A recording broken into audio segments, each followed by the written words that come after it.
Hi, I'm Dr. Polly Watson with Hormone Wellness MD. A lot of folks are coming in or sending messages because their menopausal symptoms are so much worse right now.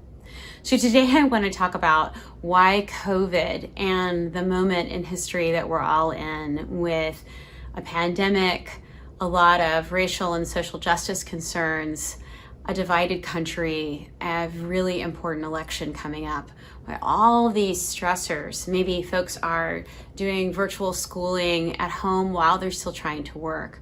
Why does this make our hot flushes and night sweats worse? So a couple things could be going on here. When we're under more psychosocial stress, the body is going to protect the production of cortisol or stress hormone to the expense of our sex hormones. So that kind of makes sense from a survival standpoint, right? If I need to get up and run away from a tiger and have cortisol to get up and run away, then it doesn't really matter if I can reproduce or not and have enough sex hormones if I can't run away from the tiger.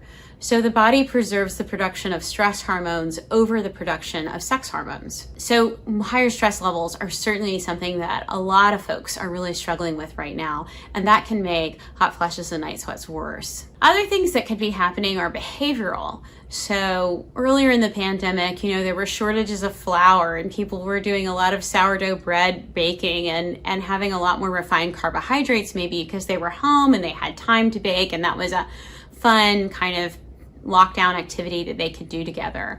And so consuming more refined carbohydrates, white flour foods, sugary foods, things like that is going to disrupt our blood sugar balance, and that can also make hot flashes and night sweats worse.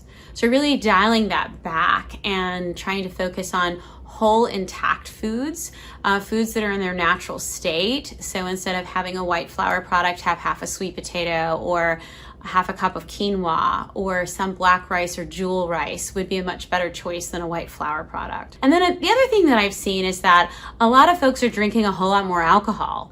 So, maybe they can't go out with their friends, or maybe they can't go have date night, and so they're kind of bringing date night home, and there is more stress, and so people are unwinding with a bottle of wine, and one glass of wine turns into two, and then over the course of the pandemic, maybe they're up to 3 or 4. So alcohol can really disrupt our sleep. The metabolites of alcohol can be awakening, but alcohol and caffeine can definitely increase our hot flashes and night sweats. So those are some things that could be going on right now that could be making menopausal symptoms worse. There are lots of things that we can do to make them better. So it's not just about giving people hormones, which we do. We can give people bioidentical hormones, and they're a great tool that can be so helpful. But beyond just hormones, we really want to drill down on having a whole foods diet, stabilizing blood sugar, finding real and accessible ways to manage the stress that we're in right now during this challenging time in our country. So you're certainly not alone if you're finding that your symptoms are a whole lot worse. Many people are right there with you, and there are plenty of things that we can do to get through this moment and to move forward to try to create the best health that we deserve. Thanks for watching this video. I hope you and your family stay safe and healthy.